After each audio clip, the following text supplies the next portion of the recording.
Hi guys. Well, everybody's left after 2 very successful days with the Aston Martin Valhalla, and I wanted to take the time to give you my very first opinion on the vehicle after spending the last few days with it and walk you through some features that you may not necessarily have previously seen on YouTube videos that may have been out and about. I will also say my most sincere apologies for not updating this channel as much as I should. As you can imagine, with everything going on with Aston Martin, it has been a busy couple of years. In any case, the Valhalla here in Toronto. Boy, oh boy, is that an exciting thing.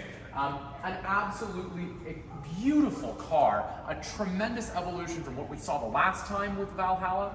This new one is painted in one of these really interesting chromaflare colors where it can transition depending on the light. So effectively, it's like the car is painted 2 colors, gold and green. 2 of my personal favorites, and boy oh boy does it ever look cool on this car. But I want to talk about a few details on the vehicle that have it's sort of brought to my attention. First and foremost, if you come over and have a look at the bonnet of the car, you'll note that on the inside here, as it opens up on both sides, you can see the wheels actually exposed through the bonnet. It is remarkable that you can have that actual wheel itself poking out through. In addition to that, there's a tremendous amount of air intake here, which really does, I imagine when the final vehicles start driving down the road, it's gonna have a tremendous amount of downforce. That air gets funneled in through this massive roof scoop, and this is 2 levels of air intake through the roof scoop, which will eventually feed into the engine and also cool this car's turbochargers, because as you remember, it has 2 turbos. Very, very cool. Another thing, let's look at these wheels. So this is not your eyes deceiving you. These are actually green anodized wheels. So we have 3 different colors of green on the outside of this car. The beautiful color, the wheels themselves, and also these unique green brake calipers.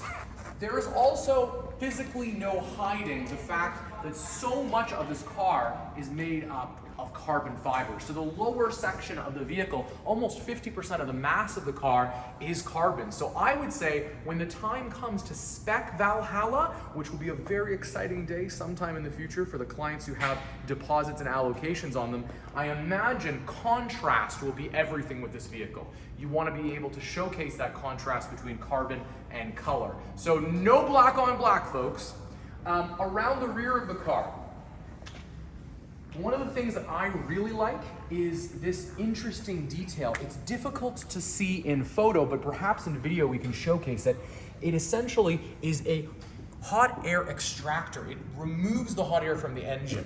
Very, very interesting. You can see these up-mounted exhaust pipes, which are designed to potentially spit flames. And I'll also point out the new Aston Martin logo, which everybody's talking about. It made its debut in Formula 1 and it looks absolutely remarkable. Now, I'll point out here the proximity to very, very hot things on the back of this car.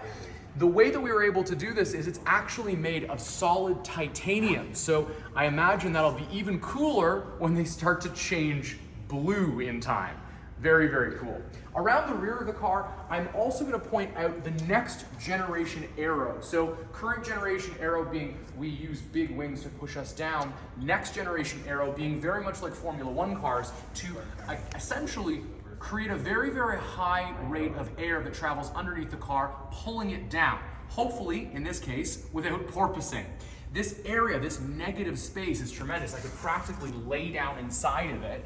And this is essentially, again, to increase downforce for the vehicle. So these are a couple of points of the outside, but let's talk about the inside. A large portion of the roof of the car itself opens with the dihedral doors, and the inside of the vehicle is about 60-70% complete. The outside, closer to 95%. I would say actually, all we really need on the outside is the turning indicator markers. You even notice details like the surround view camera components are all now in place. This is very, very close to completion on the outside. The big differences on the inside is physically the shape of the bottom of the tub. The final production car will have seats that are on sliders that move backwards and forwards. And also, there are right now 2 Valhallas in the entire world, these pre-production 1-to-1 scale models. The model that's traveling around Europe has a different steering wheel than the one that we have on this one. And this one also had that steering wheel for a short period. I'll show it to you here. This is the racing wheel. So essentially they do away with the airbag in here, and in its place they put technology. So track time, telemetry, all that cool stuff is accessible right here in the middle. Fantastic if you're on a racetrack, but regrettably it doesn't meet NHTSA crash safety regulations. So you see this steering wheel has been made up, and the difference being the airbag that goes inside. The shape is retained fundamentally, and my thought here being, wouldn't it be cool if there was a way to detach steering wheels? So if you take your car to the track, you could simply install this and then drive around the rest of the time with the regular steering wheel. I really wonder if Aston Martin will be able to work that up, because that would be super cool. I'll put this down and we'll go back inside. Another point of the interior to mention is the car's cabin space.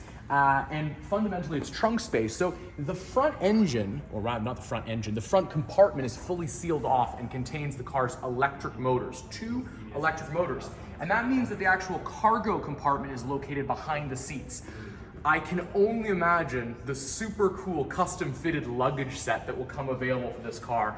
It'll be really neat. Now, getting inside Valhalla, what's best to do here is you sort of put your tush on the carbon fiber monocoque and rotate inside the car, like so. Now, talking through what's going on the inside. So we have our digital display in front of us. We have a visor here, which is sort of where a rear view mirror would usually be. This will be a video screen that'll showcase whatever's behind you when you're driving. And then finally, you're gonna have window switches here and here, which will allow you to adjust those switches. This section here in the center console will deploy upwards for Apple CarPlay, and it will be a touchscreen. In the center space here, we have drive controls. This will be gear selector, and then the start-stop button right in the middle. I'll point also out that so much of the roof comes up with these dihedral doors. They also have another benefit, and that is something that's very, very well known for Aston Martins in past, and that is the infinity hinge system. So you'll be able to open these doors to anywhere in the arc that you can physically get out of the car. You can get out in much less space than a gull wing door, which I also seem to feel is a big advantage. And another great usage example is if you had a stack of cars in your garage, you'd be able to close this and not hit the doors when getting in and out of it and having the car parked underneath. So big advantage there. Plus it also adds a little bit more to the headroom. So total, as of the time of this video's creation, Aston Martin's been able to eke 1,012 horsepower out of Valhalla, utilizing a 4-liter twin turbocharged V8 engine, and in addition to that, the car's electric drivetrain. I can only imagine the only way from here would be up, so hopefully by the time the car actually hits the road, it'll have even more power. In any case, this is our very first look at Valhalla. I'm so excited to have brought it to you. If you guys have any questions about the vehicle itself, you want to know more about it, please drop them in the comments below. I'd be more than happy to either answer them myself or try to get an answer for you. And again, it feels good to be back on YouTube. I hope you guys enjoyed this. I'll see you guys real soon. Cheers.